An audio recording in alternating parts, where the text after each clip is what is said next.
Lobby में बैठ के भी की जा सकती है। माननीय सभापति महोदय, मुझे चिकित्सा एवं स्वास्थ्य पर बोलने का अवसर प्रदान करने के लिए बहुत बहुत धन्यवाद, आभार। सभापति महोदय, मैं आज इस सदन में 84 विधानसभा की उस मां का दर्द बयां करने खड़ा हुआ हूं, जिसकी तकलीफ ने इंसानियत को शर्मसार कर दिया, जिसकी ममता का अपमान हमारे चिकित्सा तंत्र ने खुलेआम किया। दिनांक 2 दिसंबर 2024 ये तारीख राजस्थान के लिए काला धब्बा बनकर दर्ज हुई, जब डूंगरपुर जिले की पीट पीएचसी के आंगन में एक बेबस मां दर्द से तड़पती रही, रोती रही, गिड़गिड़ाती रही, मगर वहां बैठे चिकित्सा कर्मियों ने उसका प्रसव कराने से इनकार कर दिया। न कोई डॉक्टर आया, न कोई नर्स, न कोई सहारा देने वाला हाथ। और वहीं खुलेआम आसमान के नीचे अस्पताल के दरवाजे पर उस मां ने अपने लाल को जन्म दिया। अगले दिन उसी पीएचसी के बाहर एक बोर्ड टांग दिया गया, यहाँ आपातकालीन प्रसव सुविधा उपलब्ध नहीं है। बाहरी सरकार, बाहरी चिकित्सा व्यवस्था, जब जिंदा मां बच्चों की चीखों को सुनकर भी आपकी आत्मा नहीं कांपी, तो फिर उस बोर्ड पर लिखने की जरूरत क्या थी? ये बोर्ड आपकी संवेदनहीनता का प्रमाण पत्र है। इस घटना ने यह साबित कर दिया कि आदिवासी इलाके में अस्पताल सिर्फ इमारतें हैं, वहाँ संवेदनाएं नहीं, वहाँ डॉक्टर नहीं, वहाँ सिर्फ सिस्टम की लाशें पड़ी हैं। माननीय सभापति महोदय, अब बात करें सिकल सेल एनीमिया की। केंद्र सरकार ने 2047 तक सिकल सेल मुक्त भारत का सपना देखा, मगर हकीकत यह है कि राजस्थान के 9 आदिवासी जिलों में सरकारी आंकड़े ये बताते हैं कि 10,746 लोग सिकल सेल एनीमिया से पीड़ित हैं।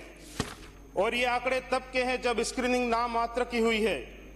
अगर ईमानदारी से हर गांव, हर फले, हर घर में जाकर स्क्रीनिंग की जाए तो ये आंकड़े लाखों में निकलेंगे। जब स्क्रीनिंग ही नहीं करोगे तो बीमारी को कैसे पकड़ोगे, और जब बीमारी ही नहीं पकड़ोगे तो इलाज कैसे रोकोगे? 2047 में सिकल सेल मुक्त भारत बनाने का अपना सपना महज चुनावी वादा है। हम तो मरते आ रहे हैं सदियों से सरकारी वादों की चादर ओढ़कर। कभी मलेरिया, कभी टीबी, कभी सिकल सेल हमारी जिंदगी बन गई है लाइलाज कैंसर। माननीय सभापति महोदय, आदिवासी इलाके की चिकित्सा व्यवस्था सिर्फ रिपोर्टों में चमक रही है, धरातल पर सिर्फ अंधेरा है, लाचारी है, बेबसी है। हम सरकार से कहना चाहते हैं, निवेदन करना चाहते हैं, अगर इन मुद्दों पर तुरंत कार्रवाई नहीं हुई तो हम सड़कों पर उतरकर अन्याय के खिलाफ आर पार की लड़ाई लड़ेंगे।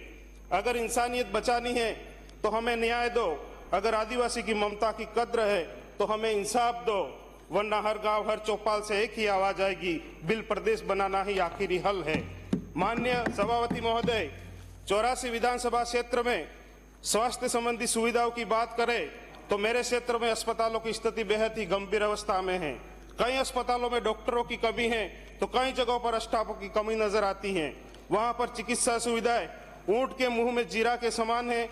ऐसे में आम जनता का इलाज कैसे संभव है?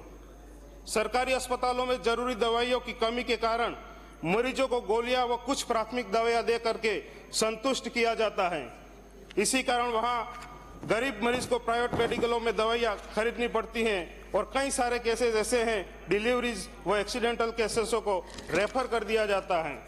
माननीय सभापति महोदय, इससे बड़ी दुविधा ये है कि आम नागरिकों को अच्छी सुविधाएं नहीं मिलने के कारण अपनी जमीनें गिरवी रखनी पड़ती हैं, अपने गहने गिरवी रखने पड़ते हैं, या फिर किसी से ब्याज पर पैसे लेकर के अच्छे इलाज के लिए गुजरात जाते हैं। इसी कारण आम नागरिक की आर्थिक कमर टूटती जा रही है।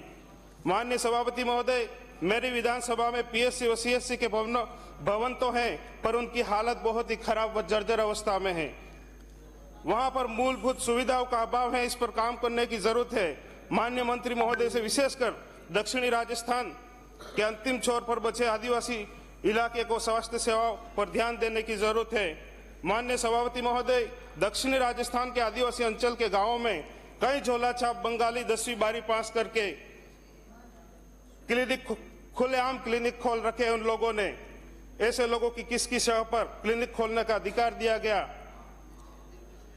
तो चिकित्सा विभाग के बड़े अधिकारियों को साया उन पर है, ऐसा लग रहा है। फिर भी ऐसा अगर नहीं है तो अधिकारी लोग इन पर कार्रवाई करें। सीएससी और पीएससी में जांचों के नाम पर लिस्ट बड़ी है, पर कुछ ही बीमारियों की जांचें हो रही है और कुछ की नहीं। या तो मशीनें वहां पर खराब पड़ी है। माननीय सभापति महोदय, कुछ डॉक्टरों ने तो खुद के निजी अस्पताल खोल मांगीलाल रखे जी, हैं और